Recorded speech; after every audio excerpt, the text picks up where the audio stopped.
Hi, I'm Tim Heidecker. On Cinema is back. You're going to love this movie. Kids movies, animated movies, movies for kids. We've got them all. Great guests, great conversations, and a few arguments. It's On Cinema at the Cinema, Season 11, with your host, me, Tim Heidecker, President and CEO of On Cinema Productions. Hi, everybody. Welcome to another episode of On Cinema at the Cinema.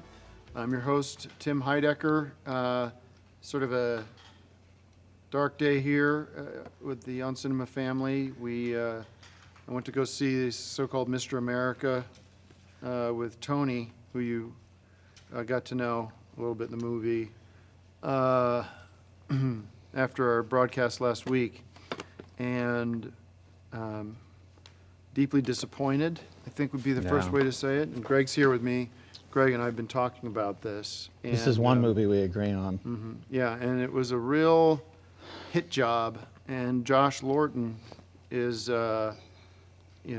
he's up on that high list of rats. I talk about rats. We talk about D.A. Rossetti and others. Axiom and Manuel. No. Nobody's more loyal than them. First of all, let's get it out of the way. 0 bags of popcorn from me for Mr. America, directed by Josh Lorton, starring Tim Heidecker and Greg Turkington and Tony Newman. And there isn't much I want to say about this except avoid at all costs. This is so full of mischaracterization, so full of lies, so full of, you see in the movie that I specifically tell Josh what he can and can't use. Forget what I signed. There has to be a level of respect towards me that he just blew through. He shouldn't have used any of that footage that he secretly filmed of you, especially when he had stuff that was that's completely against the law. It's against the law, but he had stuff that was totally legal that he filmed at the VFA. Hours and hours of this stuff that was completely legitimate to use, and he didn't use that. Instead, he uses the stuff that's illegal. Well, it's all out of context. And if people could see the raw footage, first of all, they wouldn't see any VFA footage, because I do know for a fact that he didn't shoot anything at the VFA. If you could see the entire... You weren't there. If you could get the raw... And I'm asking Josh... Shut up. I'm asking Josh Lorton, should he be watching me? First of all, if I ever see you in the flesh, it's going to be big problems. Okay? Well, I want to get the footage back and cut my own documentary about the VFA and the work that we're doing. Because he took that footage under false pretenses and he didn't use any of it. You got 1 minute of me talking about the Oh God stuff, but I had a whole hour of that stuff. And he said, oh, this is really good stuff and we're going to use it. I don't care about that. It's 1 minute. You can take a break and just catch your breath. Here's my message to Josh Lorton, who I trusted, who I treated as a son and led into my life for nothing. Okay? My message to you, Josh, is do the right thing, release all the footage, and let the world see the true story. But you're a coward, aren't you? And I happen to know stuff about you, Josh, if you're watching. I know a lot.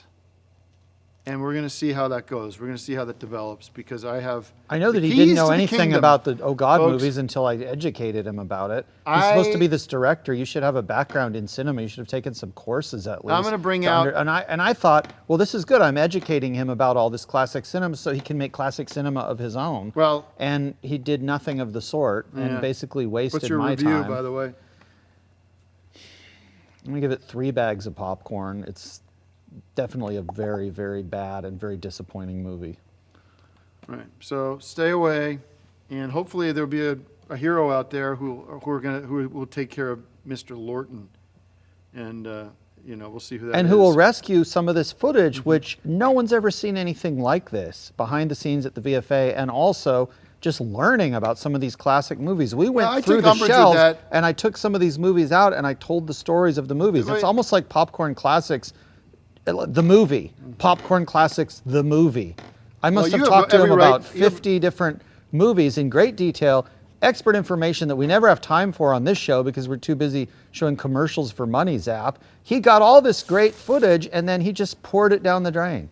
Well, we are looking at a lot of options. I have the board convening tonight. I know Joe is still going sort of through the books and examining what we need to do, but I want to bring out after we review our other movie today, I'm going to bring out Michael Matthews, my Chief Operating Officer, a.k.a. LaRue, and Head of Security for On Cinema Incorporated.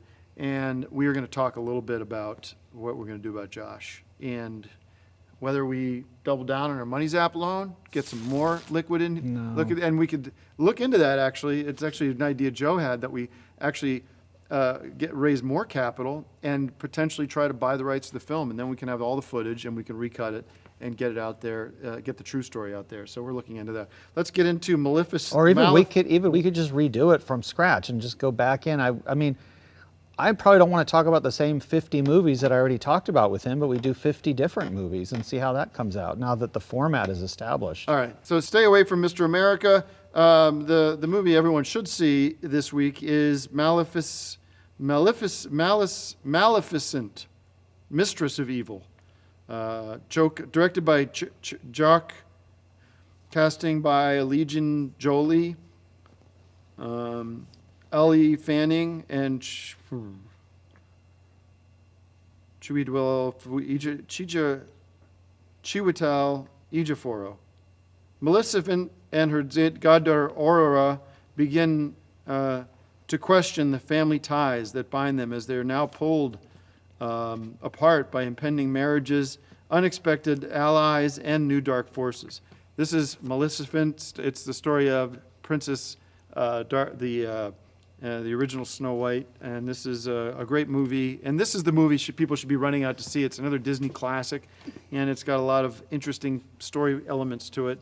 I love this movie. Everybody go to see that. Don't go see Mr. America. And it's a sequel. I don't know if you saw the original, but this is definitely one of those cases where the sequel, 5 bags in of addition popcorn. to being, 5 bags of popcorn for Maleficent.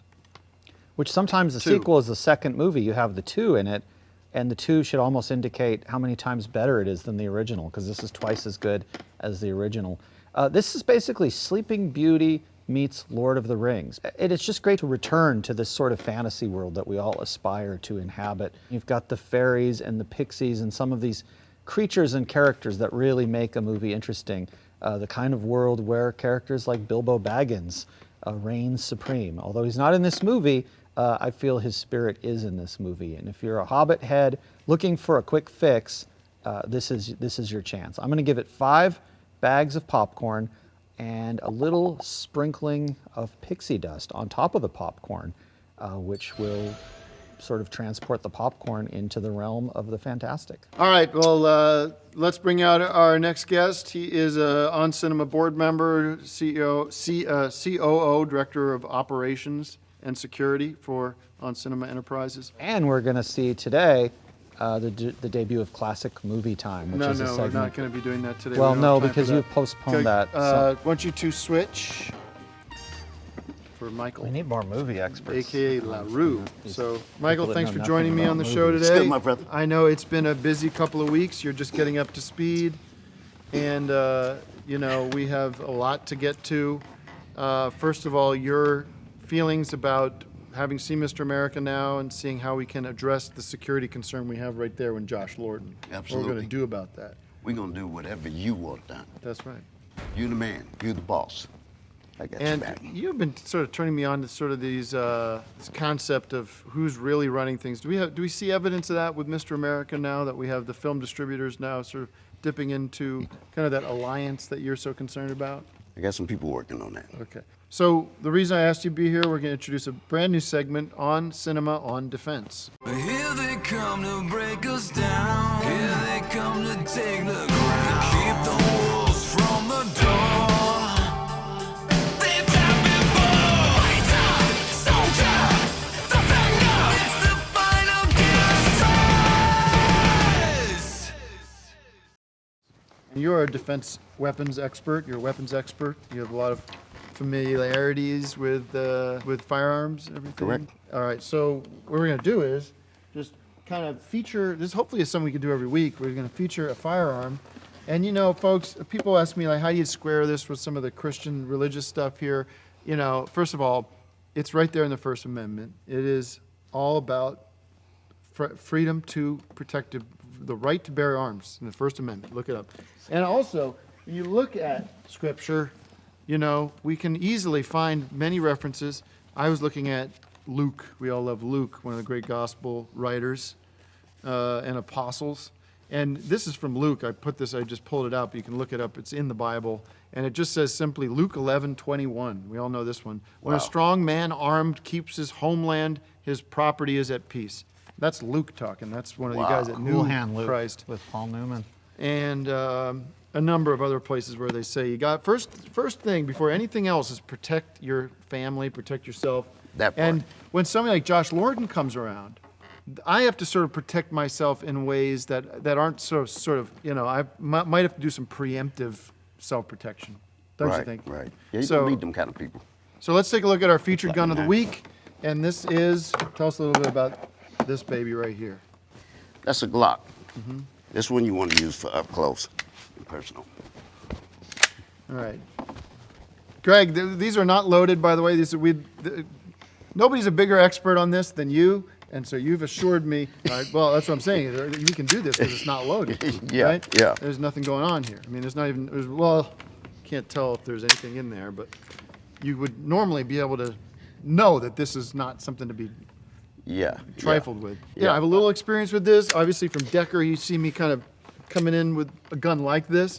But this is, I'm just so grateful that you're on the board now. He sent me a terrific long memo, kind of an email form called The Road to Civil War. And you're sort of seeing the future and how we are heading towards a major civil war. Oh, yeah. And that those who are protected, those who believe in the First Amendment to carry arms, are going to be the victors eventually.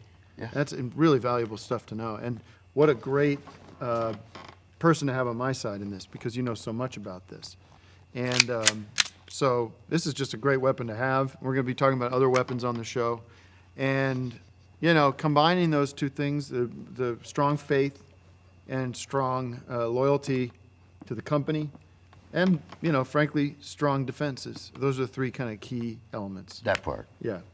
So I want you to look into Lorton. First of all, we need to get all the info, Okay. and then we have to kind of get a battle plan. Okay. Don't you think? We got several options for Yeah. you. Michael, you have to silence your phone.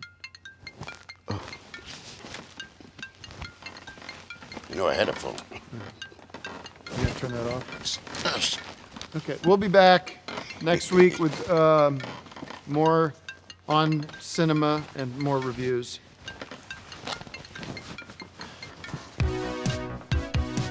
This is the seventh time I've asked you to just keep the phone offset. There's no reason to have it on. No problem. All right. I'm back. Seems to be a problem. Okay. All right. All right. Well, we don't want to miss it. You know what I mean? I know. You got to keep your finger on the pulse, but just for the few minutes that you're here, leave the phone in the dressing room or wherever. No problem. The boss. I'm going to do a prayer. Shit.